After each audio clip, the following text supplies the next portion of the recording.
Thank you all for joining us tonight. We're going to talk a little bit about our Fashion Positive initiative and the future of blended fabrics. And I'm joined by Julie Gilhart, who's here with me tonight. Thank you, Julie, for being here. Thank you.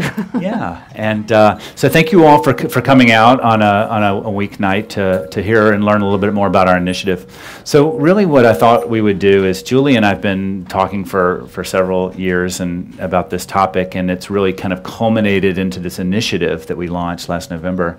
And we have so many great conversations together, whether it's on the phone or over lunch, and I thought it would be really kind of fun for us to kind of have the conversations we tend to have about this initiative, about this work, about sustainability in the fashion industry, if we even want to use that word. And so with that, let's have a chat.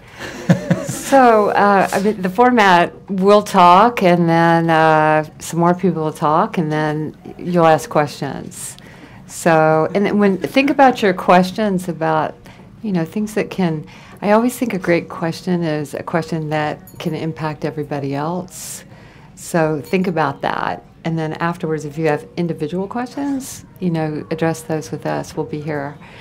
So I think you should talk about what exactly Fashion Positive is, because there's so many things out now that are addressing the issues of making better things. And I think for me it's still a journey to figure out who is doing what, and so that you can, it's like shopping. You go to particular stores for certain things. So I think why don't you just try to say what it is succinctly. Does everyone know what Fashion Positive is? Okay. Okay, right. Great. Thank you, Julie. So Fashion Positive is an initiative or a movement that we've created at the Cradle to Cradle Products Innovation Institute, and it's based on our design methodology, and it's intended to create positives for the industry. And so let me kind of explain what I mean by that a little bit. I'm curious to know how many of you even have heard of Cradle to Cradle or know what that is. Okay, good. So there's a good group of people here. I happen to have brought the book as a prop, Cradle to Cradle, Remaking the Way We Make Things. And the work that we do at the Institute and working with our accredited assessors who work with companies around the design and certification of products is really around creating regenerative systems in the supply chain and in product design. And what I mean by that is there's so much conversation in the environmental movement, whether it's corporate and or personal, around doing less, using less, reducing your bad, taking a life cycle analysis and then scaling down to zero water usage, zero carbon footprint.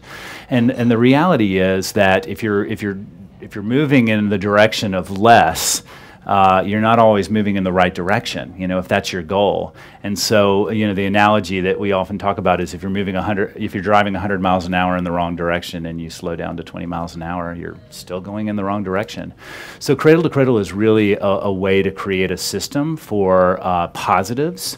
And there's a whole design methodology that goes behind that looks at 5 key areas. And you'll hear a lot about that tonight, so I might as well just kind of say what they are and then kind of pull that into how Fashion Positive utilizes them. Those 5 key areas are material health, what's in the product, material reutilization, designing a product that can be reused for future cycles, or the materials can be reused in future cycles, eliminating the concept of waste, making those products with renewable energy, making those products with clean water and water stewardship initiatives, and making those products with social fairness practices. And so what Fashion Positive is a way to take that design methodology and look at it through the lens of the supply chain of the fashion industry. So it's not just about the finished product, because fashion is such a fast-moving design cycle.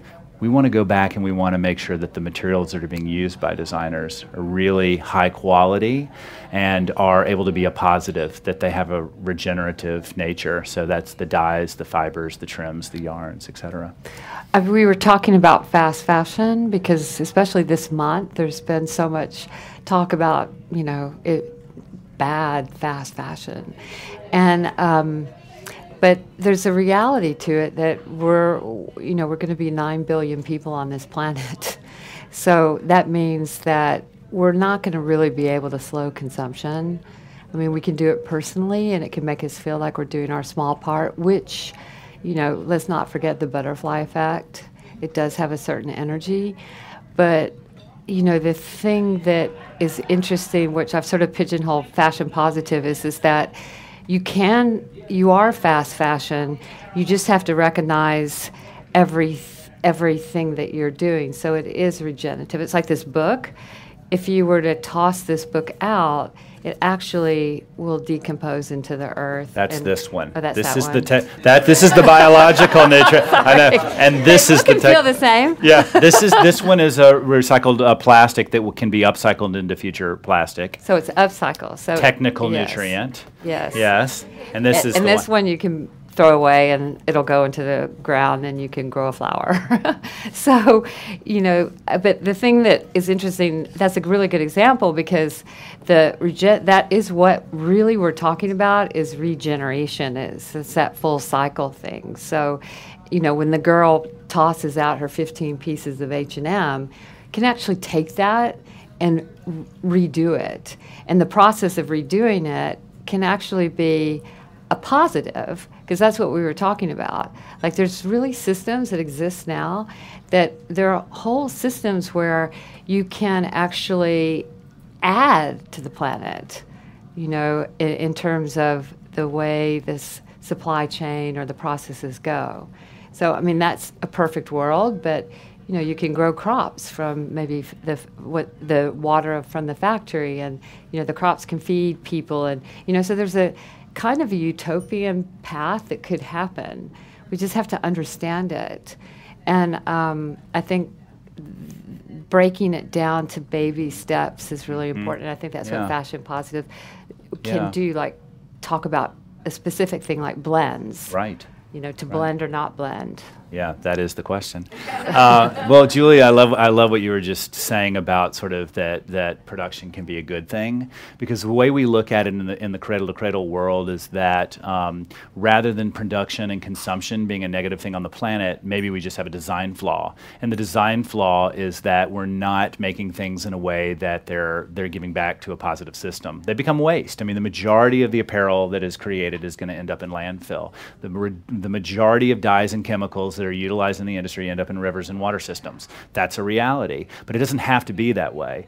And so what Cradle to Cradle is a guide of steps that take you into designing in a way that a plant, a facility, a manufacturing facility could actually be like a plant. It could be regenerative. It could give back to the local community through renewable energy that comes to the local grid. It could give back through cleaner water than water that came into the system beforehand. It could give back through higher wages and better jobs. So that's the idea from a production standpoint.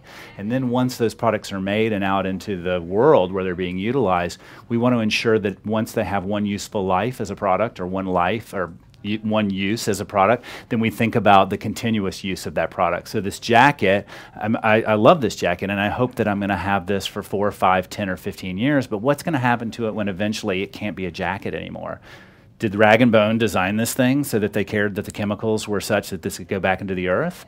Or, or are the fibers such that they might be upcycled into another product? And does Rag & Bone have a system for that? So this is not to call them out, but I'm just saying this is like the kinds of solutions we're trying to create. Yeah, I think that's the thing that concerns me more, because the bigger businesses are harder to redo. It means redoing a lot of systems. And I know some of you out there are young in your businesses, so that's why it's really important to pay attention.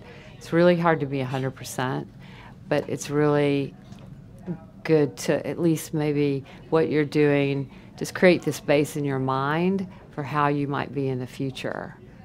Because, the fact of the matter is, if you're in New York and you're in the fashion business, you have a pretty good chance of being really successful. We think it's so hard, but we're here.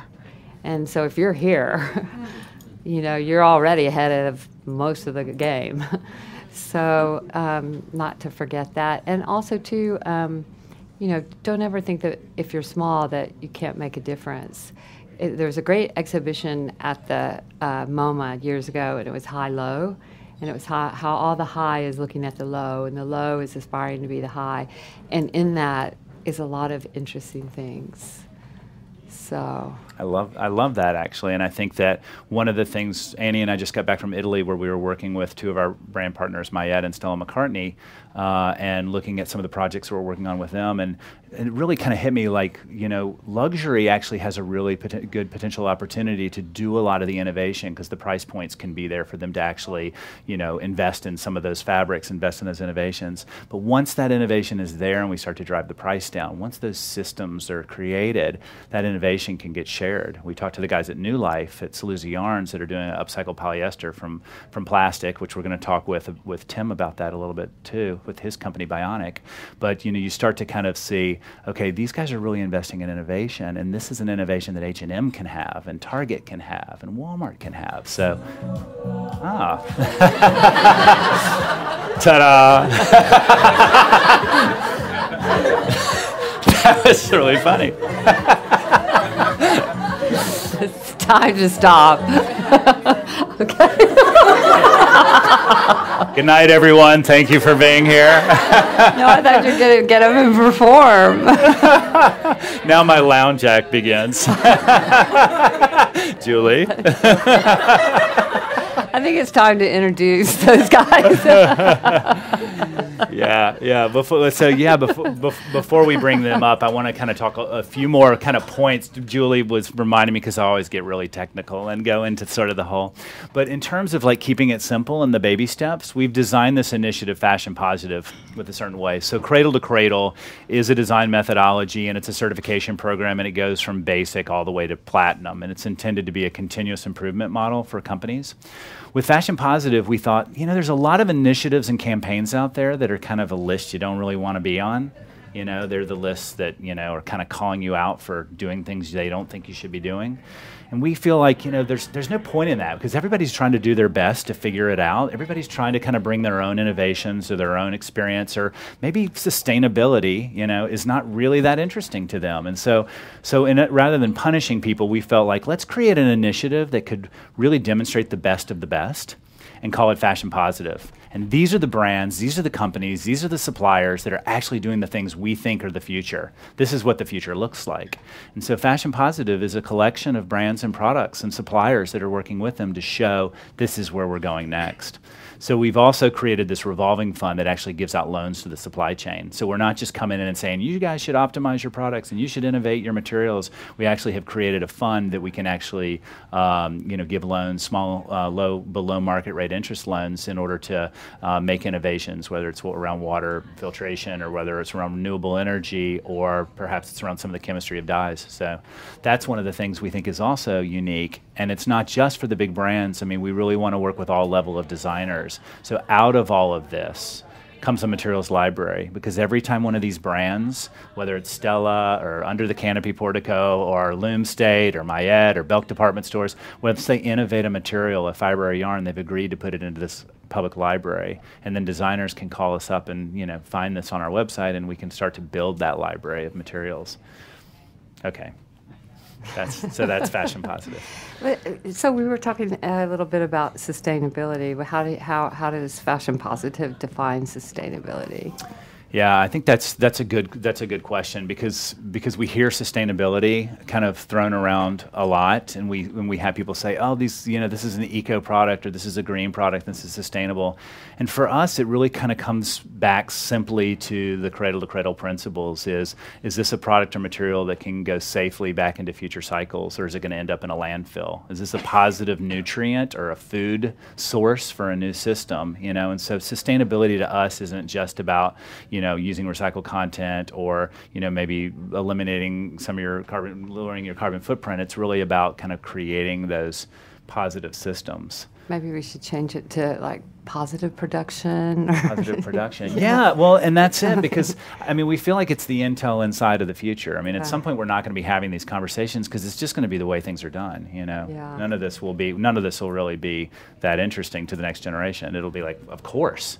That's actually, I was really inspired by Francois Pinault. He spoke at Parsons a few weeks ago, and I had heard him talk, I guess probably about, I don't know, maybe 5 or 6 years ago. He talked at a conference on sustainability in India. It was one of Susie Menkes' conferences, and my earphone. And Other way. This way? Yeah. Okay. And he actually, it was really about sustaining business in India. I was like, this is not about sustainability. But he was asked, why was he interested in sustainability? He said, well, first, my number one reason is because I want to save costs. And I was horrified. I thought that was awful. And then second, he said, and then it's good marketing. And then third, he said, because I care about the planet. And I just thought that I was, but then, years later, I thought, he was just being completely transparent, and that's what we hope that everyone will be, transparent. And so when I saw him at this talk, I said, I heard you speaking about sustainability in India, and so, like, what, where are you coming from now? He goes, I just don't want to talk about it. I just want to do it. And so it was really, really interesting. And he told me that he had talked to every one of his designers. And, I mean, he has great designers. I mean, he has, and this was when Alexander McQueen was alive. He said, I spoke with Lee, and I spoke with Thomas Merritt Bottega, I spoke to Stella, all these people, and he said that they're really interested. So, and it was just trying to figure out how we can do it. And he quickly understood that that's not on the forefront of designers' mind necessarily, but it was up to him to be the back-of-house guy. And it was really, I really felt like that was a positive, interesting conversation from someone that can actually impact, so. Well, I think you're absolutely right about that. And I mean, one of the things we realized at the Institute was if we can't show that this is good business, then we were not going to take it anywhere.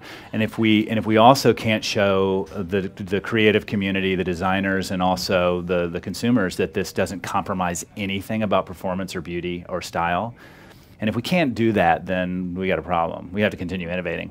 So, our goal with this work is that we've said to each of these brands, this can't be compromising anything you're currently doing. It has to be complementing and adding to it. Yeah, I have an issue with the whole quote-unquote sustainable design, because the moment you say that, you take it out of the fashion realm. And it's sort of like, I don't know very many people that want to wear sustainable design. So, they want to wear fashion. They want to wear things that make them feel good. They want to feel sexy. They don't want to feel sustainable. Yeah. So I think we just need to kind of separate the two when we're talking about it and start to say, like Francois Pinault said, let's just do it and not talk about it. Yeah, I don't even care really if the brands market this and to consumers. I mean, today, I say that, and that's a little bit of like, what? You don't want the brands to share that they're doing this work? But the reality is, I want them to do it because it's the right answer and because it's innovative and it's going to save them money and it's going to create sales and all the right reasons. And it's beautiful products and it's great materials. And so I do want us to market to B2B because I think it's important that this community knows about it. I think it's really important that all of us are aware. But right now, I'm not as concerned about the consumer long term. I mean, short term. Long term, that information will get out there. Yeah. Yeah, we're getting our time key. Okay. Again, I'm most concerned about how we navigate through this and the problems that come up and the roadblocks that make you stop. I think that's where we really need to examine in the next bit and talk about it. That's a perfect segue to inviting our guests to join us, because one of the things we realize is we start to work with brands and then problems come up, or there's aha moments, or there's things that we go, wow, we might need to mid-course correct, what we're doing. And so one of the topics that we're really here to talk about is sort of the future of fabrics and the future of blended fabrics. And so we've brought Tim Coombs from Bionic, co-founder of Bionic, to join us. I'm going to scoot over one. And Jay Bolus, Vice President at MBDC, who is the creator of the Cradle to Cradle standard and gifted it to the institute that I work for and still does assessment work with us. So if Tim and Jay would join us, I think we're going to spend the next 15, 20 minutes talking a little bit about a particular project within Fashion Positive. Is that me bumping? Or? No, yeah, guys. It's me. All right. And Julie, please just jump in on this as we're running through. All right, so I wrote down a couple questions here just to make sure, I kept honest. Cool. First of all, would probably be to explain what is Bionic. So Tim, can you just tell us what is Bionic?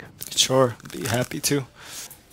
Bionic is a raw material innovation company based on creating high-performance eco materials. And we started our focus in the area of textiles, yarn specifically. We created a product called Bionic Yarn, which some of you guys may be familiar with. And the whole premise behind this concept is to take a fiber that's made from a recycled bottle and turn it into a high-quality raw material. So a high-quality thread that can be woven into a fabric, and so you don't end up compromising the quality of your product. So, if you make jeans, if you make backpacks, whatever it is, you really can't feel the sustainability of the product in it. And because we knew, as coming from a design background before we got into this field, that consumers or the public really wasn't into the idea of taking a step down with the quality of your product in order to do the right thing. So that was sort of the benchmark, was to create a fabric that was on par with what you were used to buying. And through the course of developing this yarn, we ended up actually passing that benchmark, and we ended up creating this thread that can be like triple the strength of a normal thread, which is where we came up with the name Bionic. So now we're sort of we're advancing in the field of textiles, and we're also looking into other areas, other types of raw materials, not just yarn. But tonight we're here to talk about textiles. Great. Thanks, Tim. And Jay, can you tell us a little bit about your role at MBDC and what MBDC is and does? Sure. Absolutely. So, again, show of hands for Cradle to Cradle. How many? Okay. How many know who MBDC is? Like 3. Awesome. Okay. So we've been around since the mid-'90s, started by designer and architect Bill McDonough and German chemist Michael Braungart, and essentially created the Cradle to Cradle design protocol, wrote the book that Louis showed back there now earlier. Both books. There's 2 now. Cycle. Also created the Cradle to Cradle certification program back in 2005, which we've just recently gifted to Louis and Annie and the Institute. So now MBDC is sort of freed up from the day-to-day operations of certification, and we can help manufacturers develop, design, manufacture products that meet or exceed the requirements for certification. So I guess we're a design consultancy, or we're a sustainability consultancy, although I hate the word sustainable. Looks like Julie does too. But yeah, so that's what we do. And we're working with Tim and his crew too to hopefully to optimize the stuff they're making. Okay, great. Thanks, Jay. I have a question. Yeah. So how did you all, how did you converge? What are you all doing for each other? It's through Louis and Fashion Positive that he's introduced us to them. And so as assessors and consultants, we can do 2 things. One, we can evaluate what he's currently doing from a C2C perspective, and also with the context of certification in mind, because that's the ultimate goal here, is to get a gold certified product. But then we can also help them improve their stuff over time. And if I'm not mistaken, the Bionic Yarn, the origin of it is from plastics from the ocean? It's a recent evolution. Mm-hmm. Originally we were just using recycled plastics from anywhere. Uh-huh. Although the yarn was specifically designed to be able to use a plastic bottle that was collected out of the environment, that had been through a lot, not just like right out of your recycle bin. So the project that we're working on now is called the Vortex Project, and it's in partnership with a ocean NGO called Parlay for the Oceans. And the collaboration is solely around the effort to collect marine debris off of shorelines, beaches, and eventually the ocean from all corners of this planet, and virtually transform that plastic into a thread, which that's for another conversation, I think. But it's not easy. but we're tackling it. And that's why you all are together, so that you can make that, and it can be a material that is not harmful to the planet. That's like one of the aspects to why we're together, I'd say. But the one of the big topics I think that we're here to discuss tonight is the idea of mixing what Cradle to Cradle has named biological and technical nutrients, and how to deal with that issue in the fashion industry. And so, I mean, I could talk forever about ocean plastic, and because it's quite exciting. I just think the reason I ask is because materials to most people is sort of foreign. You know, they just look at a fabric and see if they like it, and then how it feels, and then how much is it. Right. You know, so it's not. It's new language to talk about blends and broken down, and you know how it can be labeled positive or negative. Sure. Should I answer something in there? Yes. Well, I think you're asking sort of how they also came together, and I think if we can kind of share some of what we were talking about this afternoon, which is that when we started Fashion Positive, we also wanted to find some of these brands that we thought were doing some interesting things, but we identified that Bionic Yarn was also blending what we call technical and biological nutrients, and that can be problematic because there's trouble separating those. And so without a design for intention and without a plan for intention, those blended fabrics are going to end up in a landfill one day. And so we had this sort of aha moment last April with William McDonough. You might want to share a little bit about, because I think it was a pivotal for you in sort of thinking about your business model and why Jay kind of came to the table through it. Yeah, definitely. Last year, maybe about a year ago, I was sitting around a table with Lewis and William McDonough, and we were talking about our project to recover plastics from the oceans and turn it into our bionic yarns. And he immediately pointed out that, in the case of denim, because we have a project with G-Star where we're taking these yarns and we're weaving them, or they're weaving them into denim, that we're taking a plastic bottle and we're merging it with cotton, and that was a no-no, or by his standards. So, we kind of thought we were doing the right thing, and we had really come a long way and kind of achieved quite a bit, and we had our reasons why we thought that it was very important to get this message out through denim. We felt like denim is the most universal fabric in the world. It has a real statement to it, and people who can touch and feel a pair of jeans to get the idea that there's plastic in the ocean, that's sort of a good thing. So, I said that, and then I went home and I thought about it, and I still believe in that statement. But instead of thinking, okay, we need to just rethink our entire business, we focused in on how can we solve the problem? How can we meet Cradle to Cradle's criteria, without changing our business completely?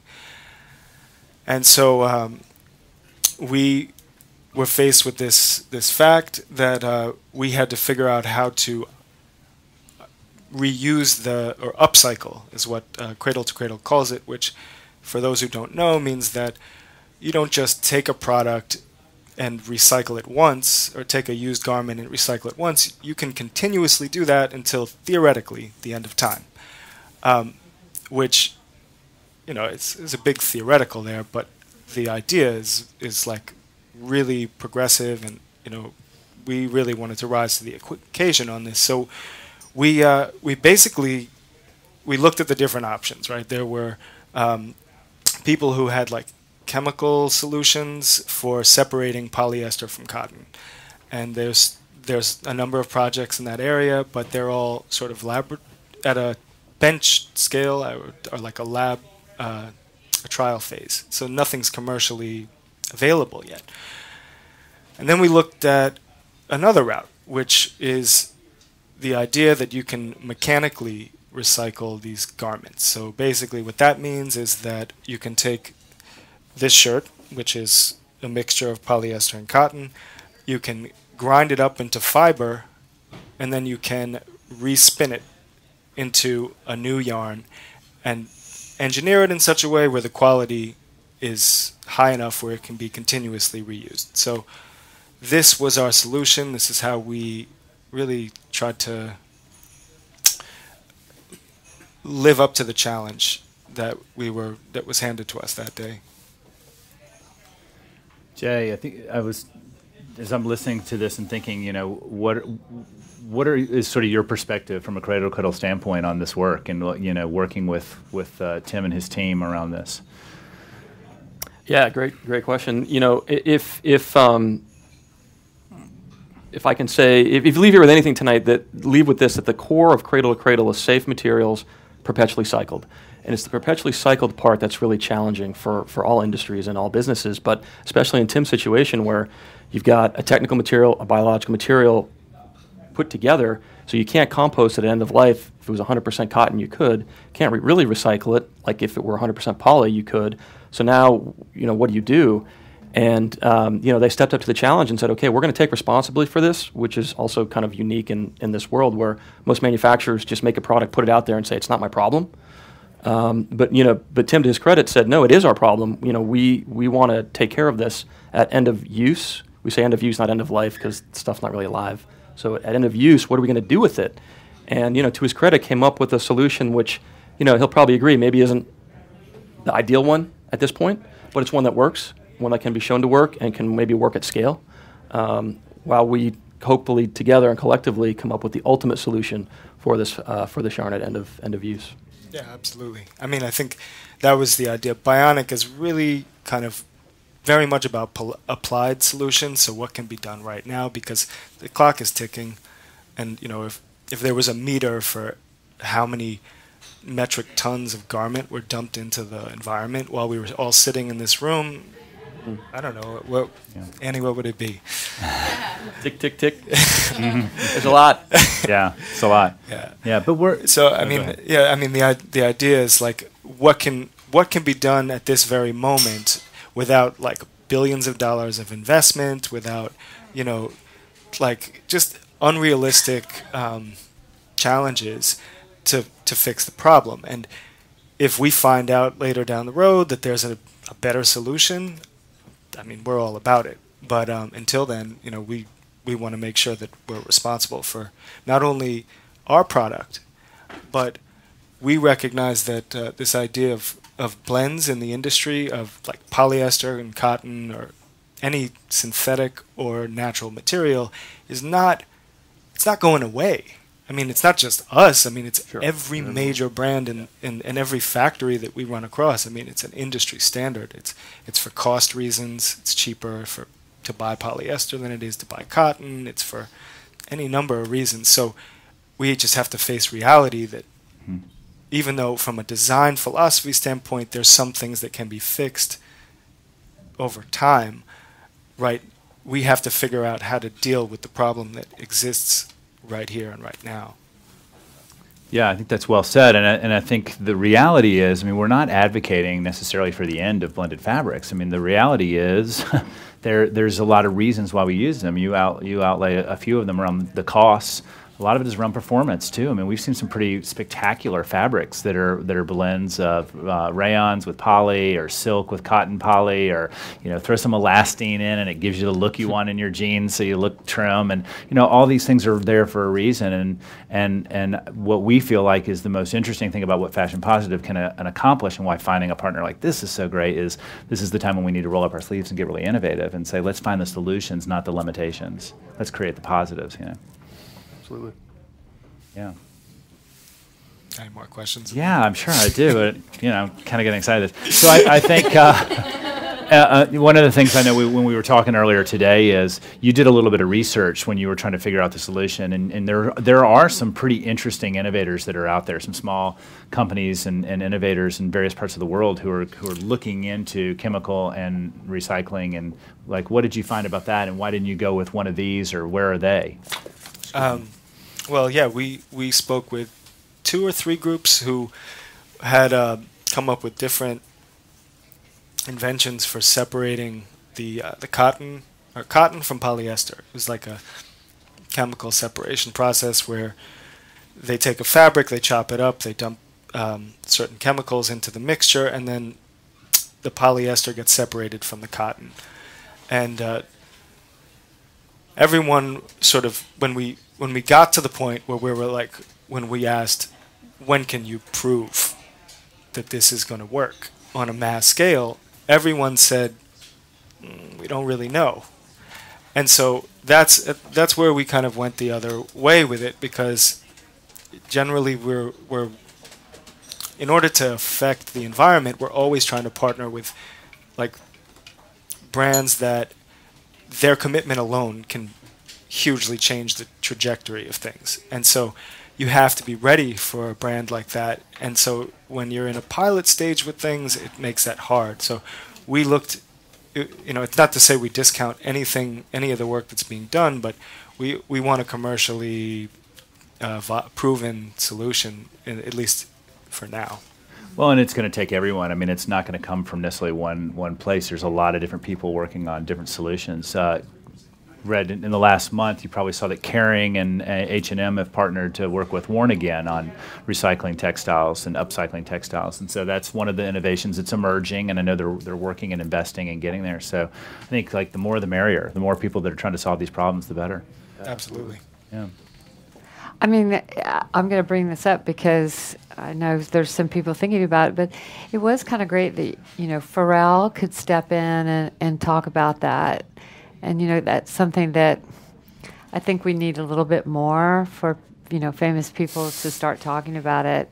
You know, there's always three sides to every story, I know, but still, you know, it brings the subject out there. So I feel like I would never discount that, because the more conversation and the more my friends know, the better. I mean, do you agree? Absolutely. Definitely.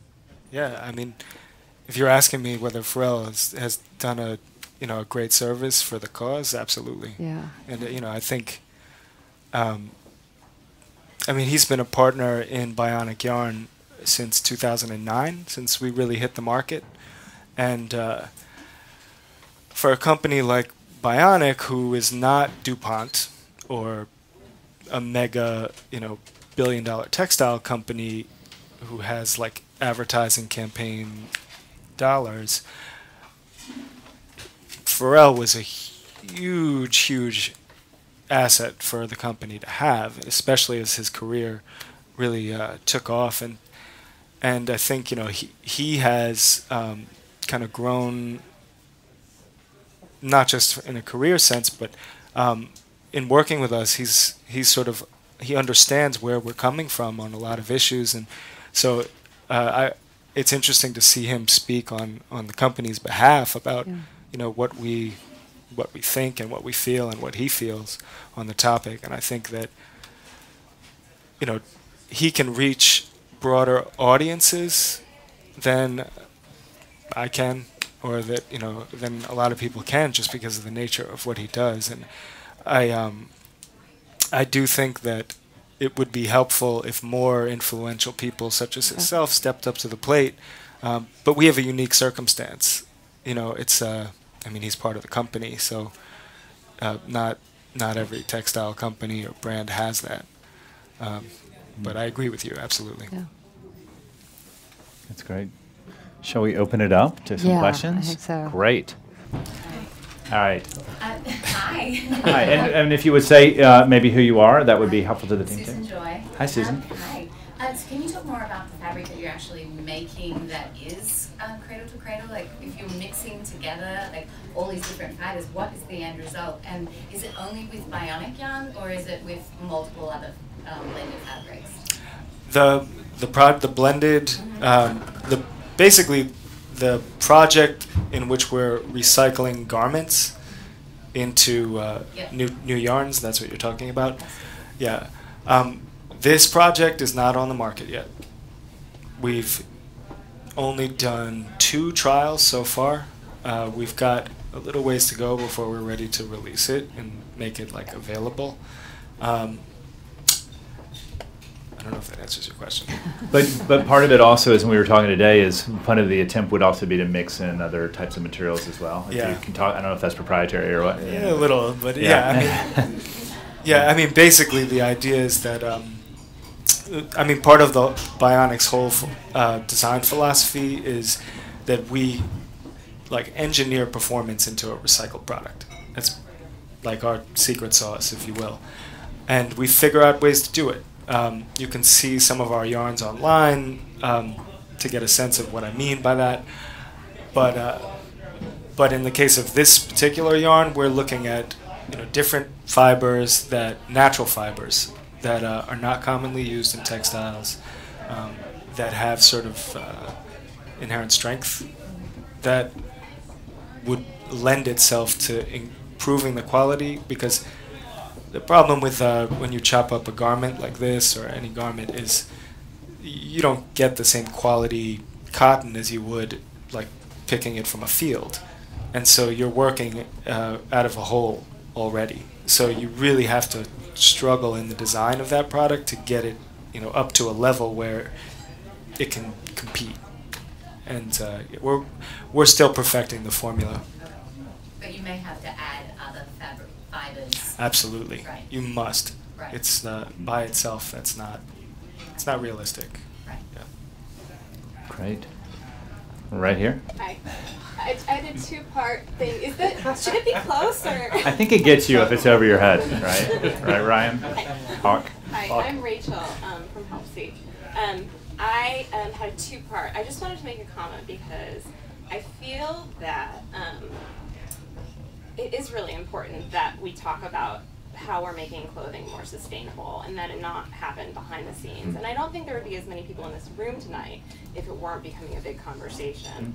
I know that's part of the reason why I'm here, is because it is such a large conversation right now. I mean, John Oliver, like his YouTube video has over like 2 million hits right now.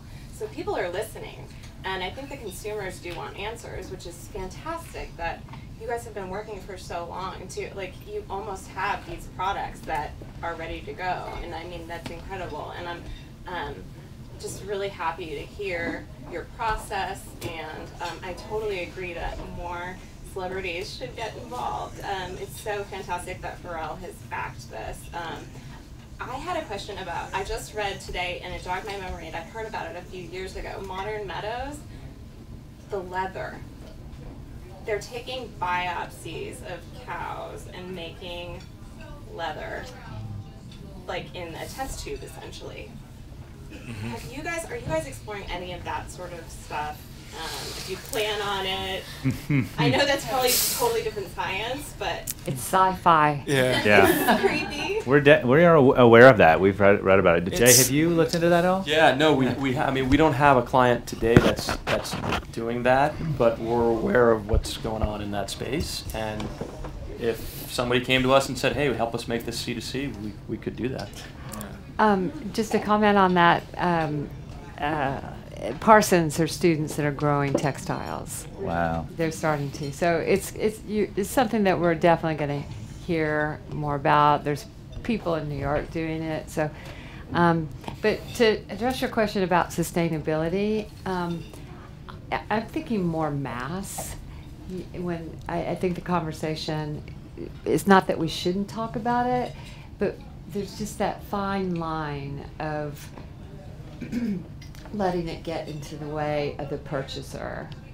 And I spent 18 years at Barney's and had a lot of consumer interfacing, and then I was at Amazon.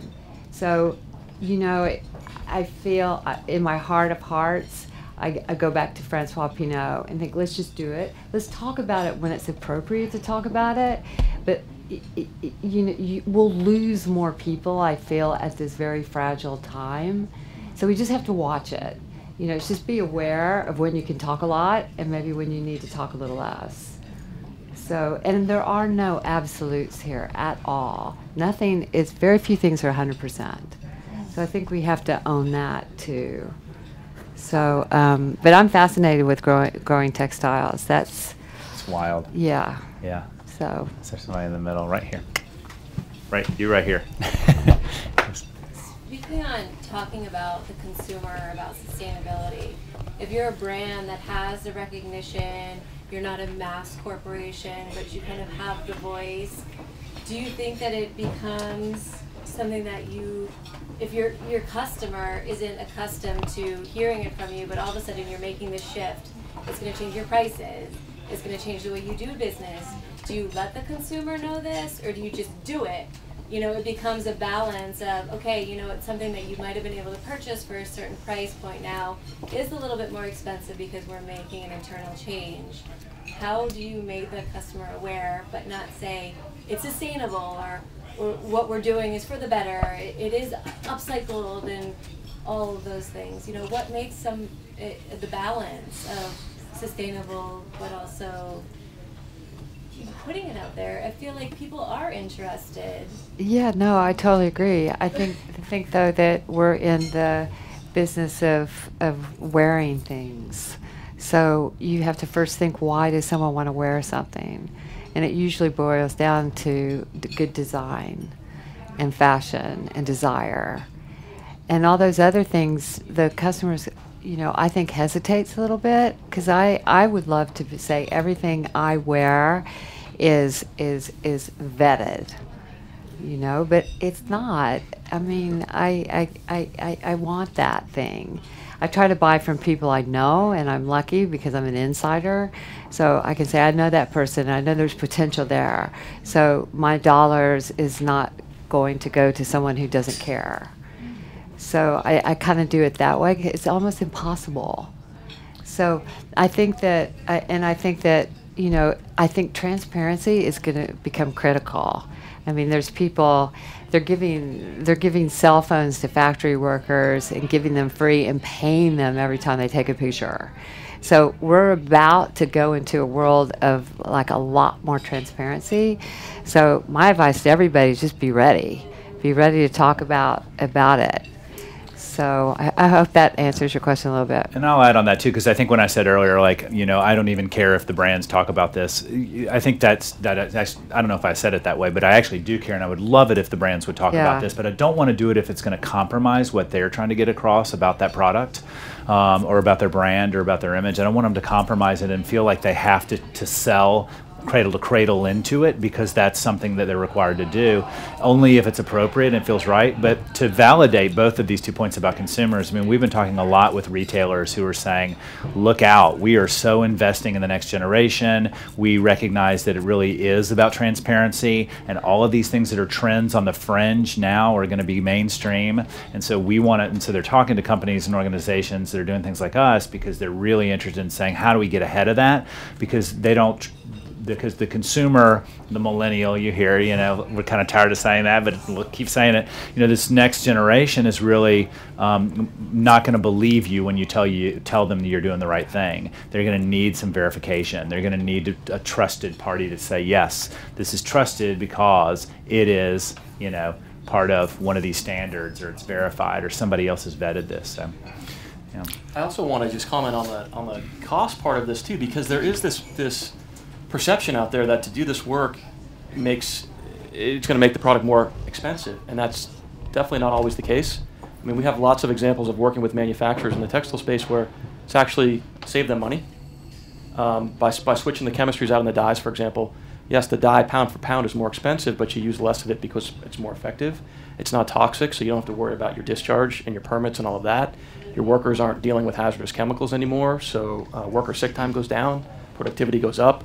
There's lots of benefits to going through this process, and at the end of the day, oftentimes you end up with a product that's cost neutral, even cheaper. Yeah, I think when Puma did the Cradle to Cradle collections and they put together their impact reports afterwards, I think they advertised that the cost of the conventional shirt versus the Cradle to Cradle in-cycle collection shirt was like $1.30 less in cost, and then it was like a 30% savings to the planet. So, exactly. This guy right back here has been buying.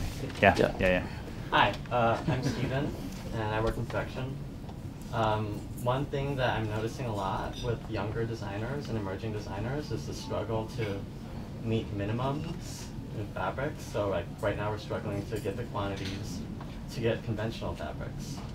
is there any incentive or any like initiative to help make these fabrics and these materials accessible to these emerging designers? I mean, I love that idea. I mean, I love the idea that once we have these, you know, fabrics innovated and they're up on our product registry as part of Fashion Positive. I'm looking at Annie because I know she's excited about that too. That we find a way for those fabrics to be, you know, accessible to designers that are looking to use them. You know, did you want to comment on that at all? Yeah, we're creating a certified materials library right now. Yeah. And those materials will be available starting next year, and anybody can have access to them. Yeah. Yeah. And they'll be verified, vetted, and Yeah. Certified. Yeah. May. Hi. My name's May. I work for Maverick. I have a question because I just seem to get frustrated with so much mass production. It just never seems like it's going to stop. So is there a legal basis? Is this going to come to that? To where it's like you legally cannot produce something that's chemically toxic to the world, to the planet? Well, that already has existed, like with Yeah. REACH and things in Europe, Yeah, right? no, So, it's headed in that direction for sure. I mean, obviously it's happening in Europe sooner than it does here, because Right. most environmental stuff happens there first. But yeah, I mean, in you know, in certain countries there are regulations around, and REACH, as Lewis mentioned, is EU wide. Certain things you just cannot have in product if you're going to sell them to the public. I just think there should be a global standard.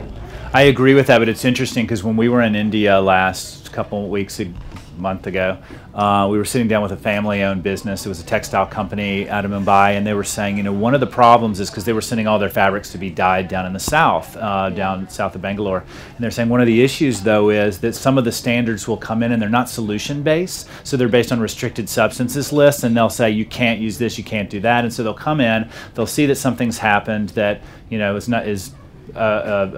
what am I trying to say? Anyway, it needs to be banned, and so they'll shut down the facility. And so then they're putting all these people out of work. And so you were actually saying it's, you know, really kind of creating a problem with some of the dye houses that were shut down. And so on one hand, we're over here on this side of the pond, you know, saying, oh, it's so great, they should shut down the terrible dye houses. But the reality is, what impact is that having? And so maybe the solution isn't to shut down the dye houses, but to bring in the material health, you know, and so to really help find that solution. And that's why Cradle to Cradle isn't really based on a banned substance list as much as is looking at, you know, the usage of those materials. And so we could talk more about that at cocktail break. Yeah, great point. I have a question around material health. So when you talk about natural biodegradable materials, talk about, oh, some are good and some are bad in terms of when they go into the soil. So a chemical that might be bad, something using mercerized cotton or whatever, is it necessarily going to be bad when it goes into the soil at that point with the fabric? Like, have you done research into how we define that part at the end? That's a Jay question. That's a great, that's great. The chemist in the room. The chemist in the room. Yeah, no, it's a great question. And the C2C material health assessment methodology was based around looking at 3 points in time. So the manufacture, the use, and the end of use. And what are the routes of exposure to the chemicals during those 3 phases. And, you know, what's going to happen when the fabric is composted or recycled. If it's technical, hopefully it'll be recycled.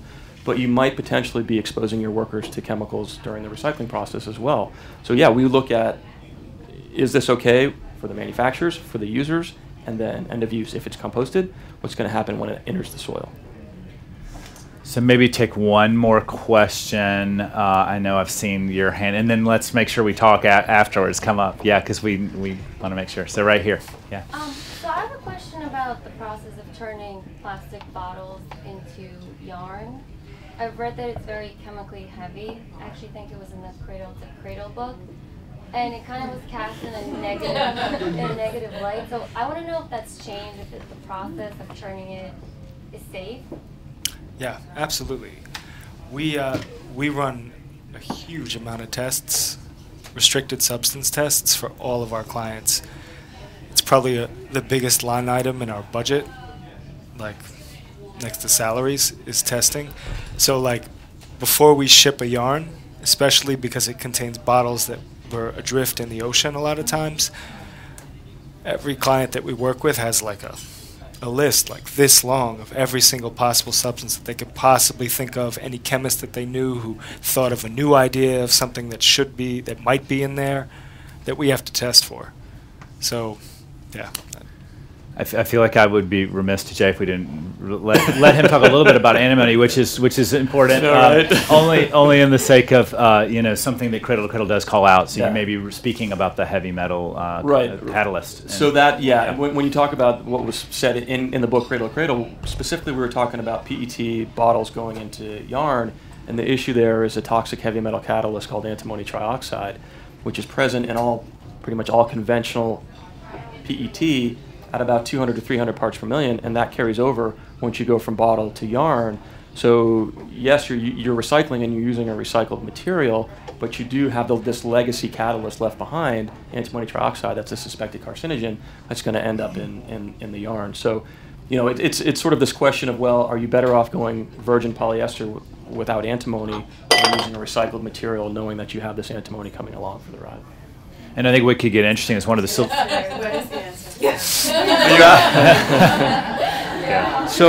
well, if you're asking me personally, I would say what we've tried to get our clients to do is go virgin, antimony-free for the first iteration, knowing that you're then going to recycle that material pretty much indefinitely. So you've got now an ideal technical nutrient without the antimony. So what do you do with the existing bottles? That's another question that we can deal with later. But when we have clients come to us and say, hey, we're in the polyester fabric world, what should we make our fabric out of? We steer them towards virgin polyester, antimony-free. And I think as I was listening to Tim sort of describe sort of where some of the innovations may be going with mixing in new materials, you could actually be driving the percentage of antimony way down within that fiber, right? So that you would actually get to passable levels within Cradle to Cradle's model. So. Yeah. And there are interesting technologies out there to take existing bottles and try to remove the antimony from them, so you can get the best of both worlds. You can have recycled content and you can have no antimony. Yeah, we never use 100% PET fiber in our yarn, so to the extent that there might be antimony in there, it's reduced to an extremely small percentage. So I don't know. I mean, beyond that, we're having these conversations too, so we'll get there. Julie, any parting words before we break? No, I think that we just have to keep thinking and coming together and talking about these things, and being very transparent. I love that. I love it when someone's transparent, even if they are making huge mistakes. It's better to put that out than and your struggles. There's lots of hope out there. And I think more things are happening now than ever, and I feel that there is kind of a momentum that's never been here before. And I think if you're in this room, you're part of a really special group, so that can actually really make a lot of change.